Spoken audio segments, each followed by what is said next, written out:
So in the United States, the view is that Ukraine is winning this war. It doesn't sound like that's true. No, it's a lie. It's not just a misunderstanding, it's a lie. It's impossible. Everybody who's in politics and understand the logic, the figures, the data, no way. Why is it impossible? Because that way, the poor Ukrainians die every day. Yes. Hundreds and thousands, So my heart is with them. So it's tragedy. It's tragedy for Ukraine. But they will run out earlier from the soldiers, number of soldiers, than the Russians.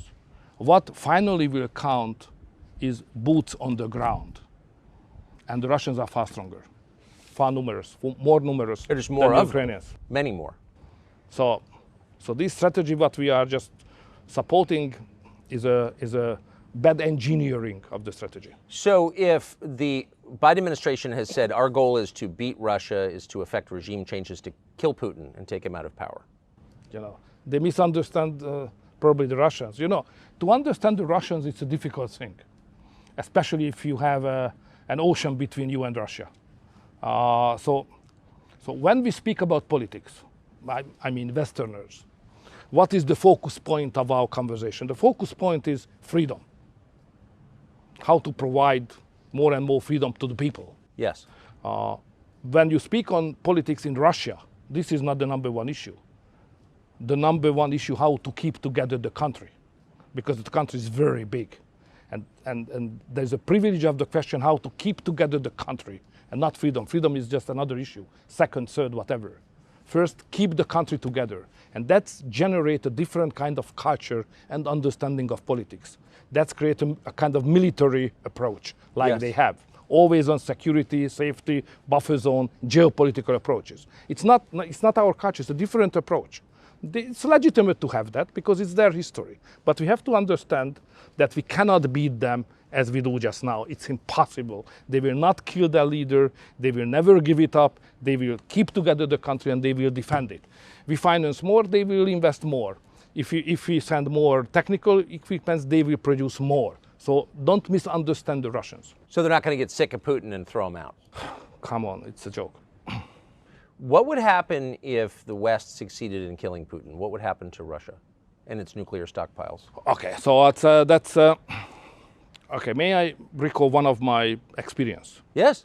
So I was prime minister exactly at the time when the change happened in Russia, Putin after Yeltsin. Yes.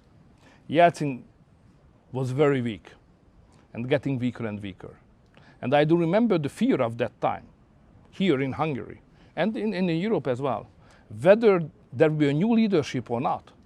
So the real fear here was that there will be an anarchy in Russia. Yes. Putin is out and no new guy who is coming in strong enough to keep together the country, the nuclear arsenal and the army control and so on. So everybody was happy when realized that after Yeltsin, Putin come in and started to control the military and the Russian power as a leader. So everybody was happy. I do remember that. So now Putin is in power for long, long years. We forgot about how dangerous when there is no strong leadership or interregnum in Russia. The interregnum is the worst case possible. But that is our goal. That is the goal of the U.S. State Department. Yeah, but it's a mistake. If this is the goal, it's a mistake.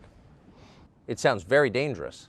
It's more than dangerous, Okay, if to sit in Washington, safe United States, is a different feeling than to sit here in Budapest. Ukraine Yes. is next door country, So what's going on there could have an immediate impact in 24 hours here in Hungary and so on. When I was very young, 86, if I remember well, there was an explosion of the nuclear power station in Ukraine by accident. Yes. And it infected us immediately. So if there is an escalation in Ukraine, Chernobyl polluted. Chernobyl, yeah, that could have an impact on us immediately. So it's Washington is far away, Russia and Ukraine is close. That's the Hungarian approach. So, given the manpower imbalance between the Russian and Ukrainian armies and the attrition of the Ukrainian army, hundreds of thousands dead. And many Hungarians as well. Nobody knows it. But we have a minority a strong minority, more than 150,000 people in the territory of Ukraine, which was earlier part of Hungary. So it's a historical minority community living there. They are part of the Ukrainian state, and they are conscripted now to the army. And they die. They fight for Ukraine, and Hungarian soldiers dying for Ukraine as Ukrainian citizens. So we lost, Hungarian nation, we are losing lives daily as also. At a certain point, they're going to need more men. They're going to need more soldiers. Where are they going to come from? That's the most risky question. So if any Western country would send any boots on the ground, that would mean a direct war between the West and Russia. And we are in a third world war immediately. So it's a very dangerous moment now. That's obvious to you. Absolutely. Not for me. Everybody on the street. All the ordinary citizens are aware that we are living in a very dangerous moment. So the third world war couldn't knocking on our door. So we have to be very, very careful. And that's my message always to America as well at NATO summit. Be careful with that. And what kind of response do you get when you say that? You know, they are bigger, therefore they are more clever. So that's always the case. So they don't listen to you. We can say in that way also, yeah. I have to ask you about Nord Stream. So it seems very obvious that the Biden administration blew up Nord Stream, either directly or through proxies. I've never heard anyone dispute that, really.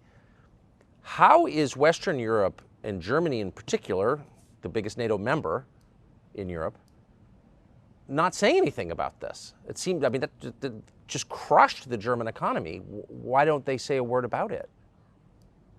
So when it has happened, we commented it as a terrorist attack. Yes. It was rejected in Germany and in the West. It was not a terrorist attack. It was something, you know. So that's a kind of evidence of lack of sovereignty. But it's the job of the Germans. I would not like to criticize them. What we Hungarians did immediately, we made clear that there is another pipeline, not just Nordic Stream, but there is a southern stream, coming gas from Russia through the southern corridor. Turkey, Bulgaria, Serbia, Hungary. And together with the Serbian Prime Minister, President, we did very clear that if anybody would like to do the same thing with the southern corridor as it was done with the northern one, we consider it as a reason for war or terrorist attack, and we will immediately react. So don't do that. Probably you can do it with the Germans, but you can't do that with this region. That was very much clear. Do you think people understand that? I think so. You were not speaking to the Russians when you said that? On that subject. Yes. It's a Hungarian issue, it's not a Russian issue. Right, but when you said to the world, don't commit an act of terror against this pipeline, you weren't speaking It was not addressed to Moscow, no. No, it was not, right. So if you were in charge of NATO, if you were, say, Joe Biden, what would your next move be in the war in Ukraine? What would you do? Peace, immediately. Call back Trump. That's the only way out. Call back Trump. Call back Trump. Because, you know, you can criticize him for many reasons. I understand all the discussion, but, you know, the best foreign policy of the recent several decades belonged to him. He did not initiate any new war.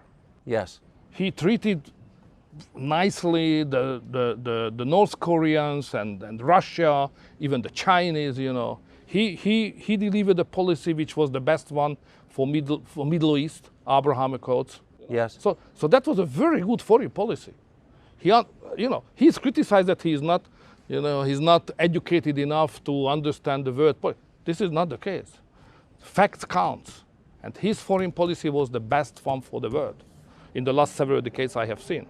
And if he would have been the president at the moment of the Russian invasion started, no, it would be not possible to do that by the Russians. So Trump is the man who can save the Western world and probably the human beings in the globe as well. That's my personal conviction. Can I ask you, just to skip around for 1 second, about the Russian invasion of Ukraine? Days before that invasion at the Munich Security Conference, the Vice President of the United States, Kamala Harris, said to Zelensky at a press briefing, we would like Ukraine to join NATO. Now, Ukraine joining NATO obviously cannot, is a... It's a long story. when the idea of membership of Ukraine, NATO, was raised. It was in the summit of NATO, Bucharest, 2007 or 8. Russia was not strong enough to stop it. So there was a real chance at that time to integrate the Ukrainians into NATO.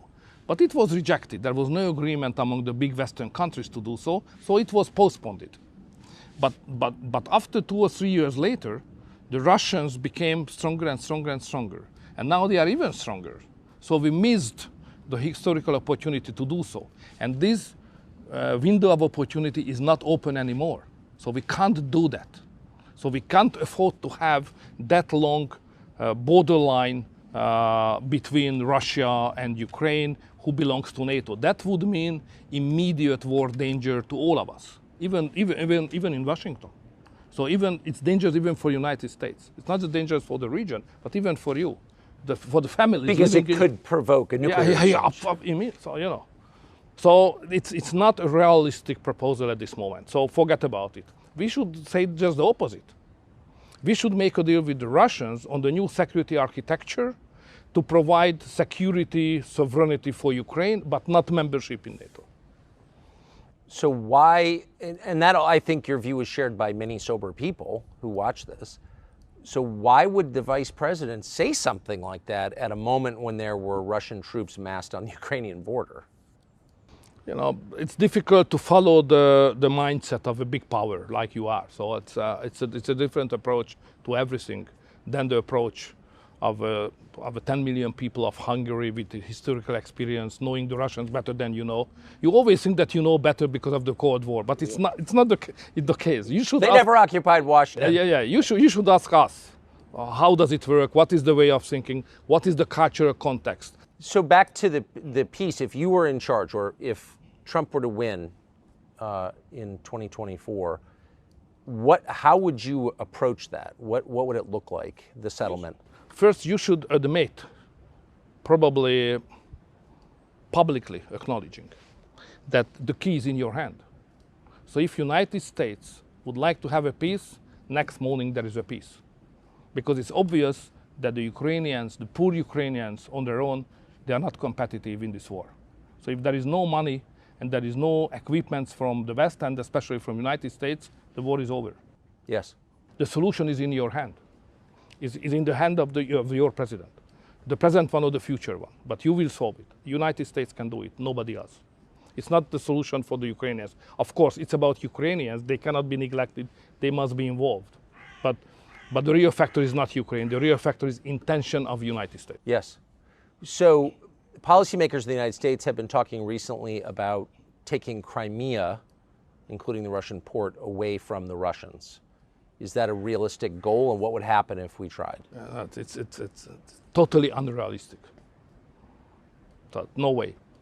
That's not a wise. No. It's not wise. It's not realistic. It's out of question. Last night we stood here and you had fireworks over the city to celebrate the founding of the city, of this nation, St. Stephen's Day, and you had about 10% of your entire population standing outside cheering. And they all seem to be happy to be Hungarian. How do you get a country that's grateful to be Hungarian and identifies? You know, it's an ancient nation first. The country was established 1,100 years ago. So we are a historical nation, using the same language, no relatives, nobody speaks the same language around us. Germans and Slavic, no Hungarians. So therefore, to maintain the language, to maintain the culture for this country is a big achievement by itself. So we celebrated, even yesterday, that we did it for more than 1,000 years, that we are still Hungarians. And to be Hungarians we are very proud of it. We love the nation, we love the country, and we are proud of it. It's not very much mainstream thinking, political thinking of today Western societies, but in Hungary we are still very patriotic and Christian and committed to that values, not in an ideological level, but on the streets every day. Do you think that's why you're so unpopular among the leadership in the United States and the West? I'm not the favorite politicians of the liberals, unfortunately, but nobody is perfect, you know. But why do you think that is? The country seems to be thriving. That's usually the measure we use. No, it's more about our civilization. I mean, the Western Christian civilization. Now, the main division line is not according to ideologies. It's deeper. It has an anthropological character. So on one side, in Europe and probably in your country, but in Europe definitely, there are groups of people who think that the most important thing of the world is their ego, themselves, me. This is the center of the world. The other camp of the people, the other part of the society thinks that it's not true, because there are certain things which are more important than me, than my ego. Family, nation, God. And because they are more important than me, I have to serve this higher level of things. So this society has a majority here in Hungary. And the other society, which is concentrating only me, you know, only dealing with myself, it's more westernized, dominating factor of the political life. And the governments of the West, more belonging to the first group of the people. I belong to the second one, and Hungary belongs to the second one. Our constitution is concentrating on the we, you know, how we are linked together, family, nation, God, what is common, you know. So we, the Hungarian nation, that's how we speak on that. It's totally out of fashion now in the Western European societies. But why would that be so provocative to certain people in the West? I mean, different countries have different traditions. Mongolia has its own religions, language, but that's not offensive. But something about what you said is very offensive.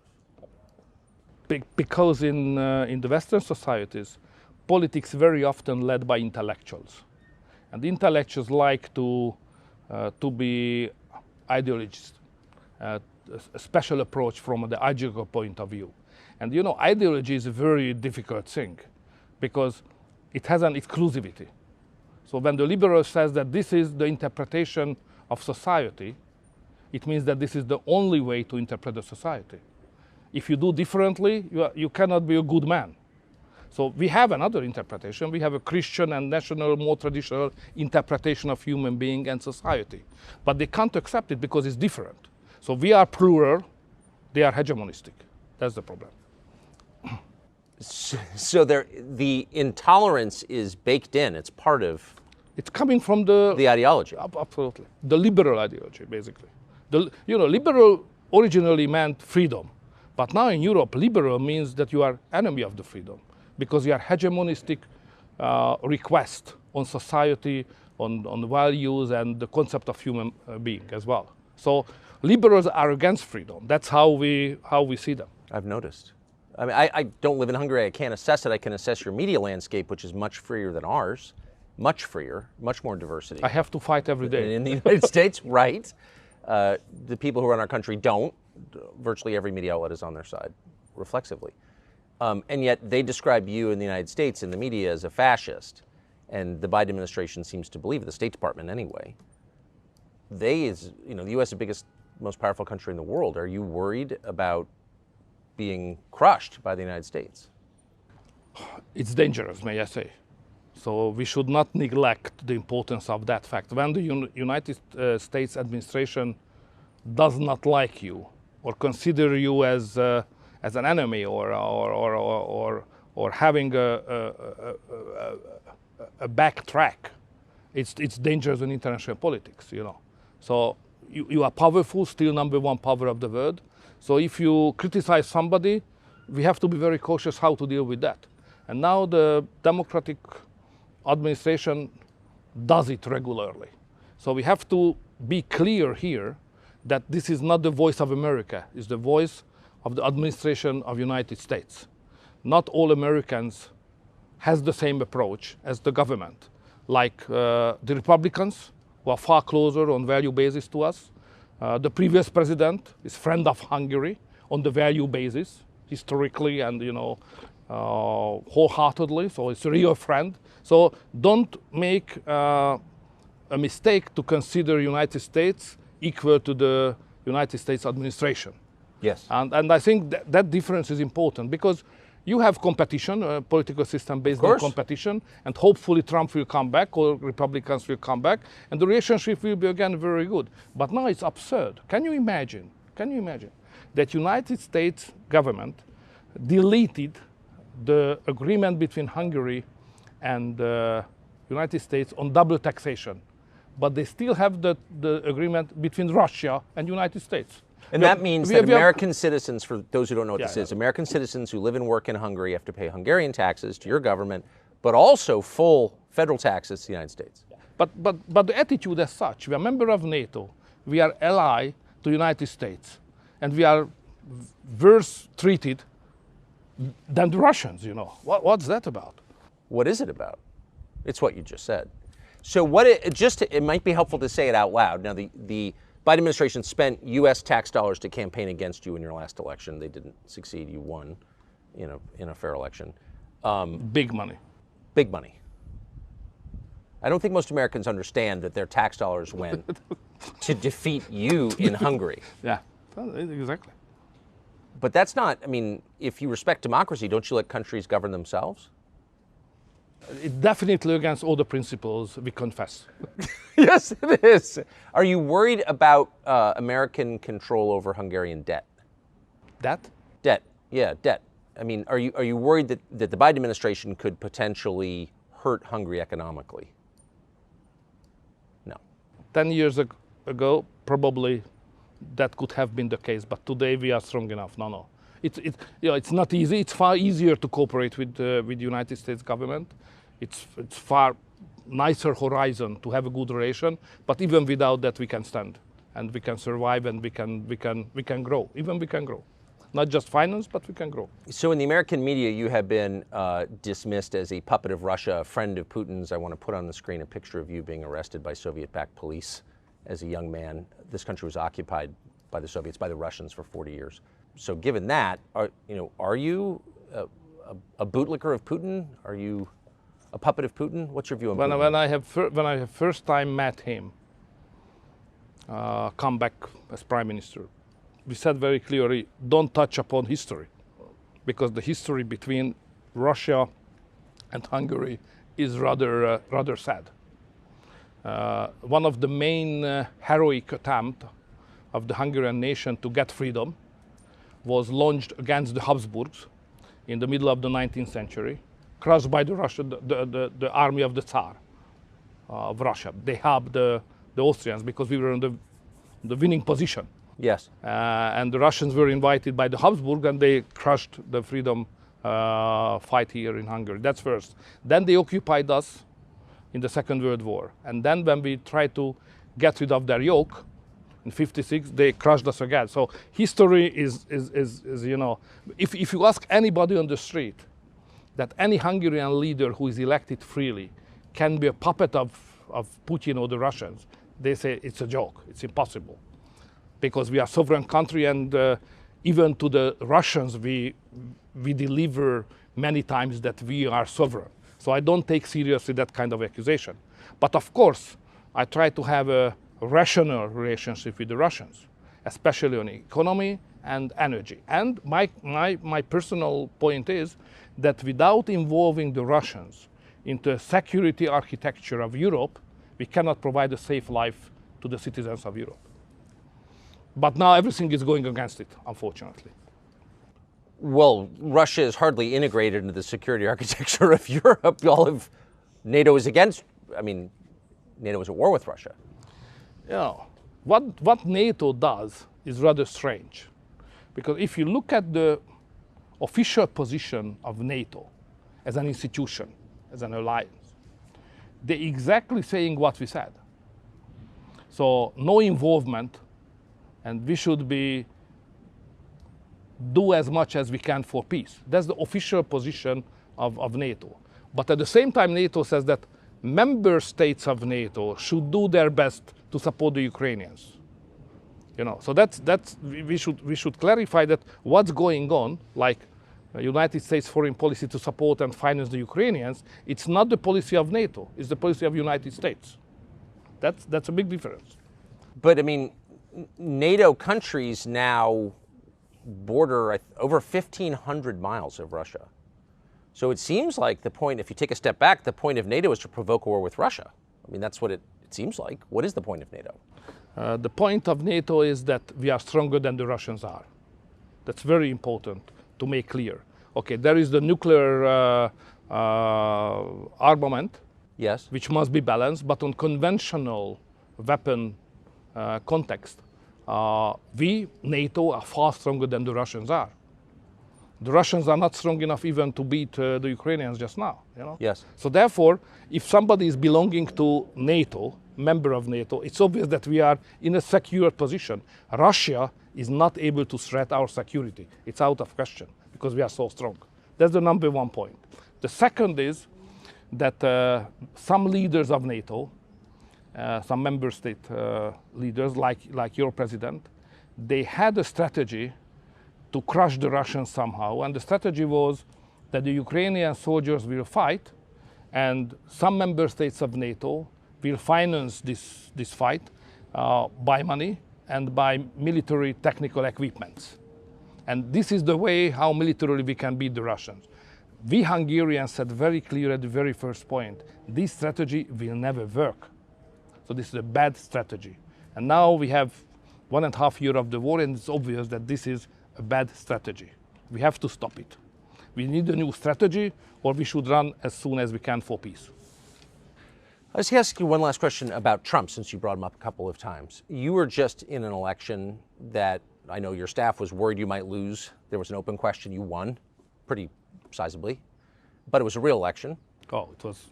Did you consider at any point just indicting your challenger on fake documents charges and trying to throw him in jail? Wouldn't that have been easier? You mean against me? Yeah. Okay, we have some bad chapters of our history, but that kind of civilian war, cold civilian war, was not part of our culture.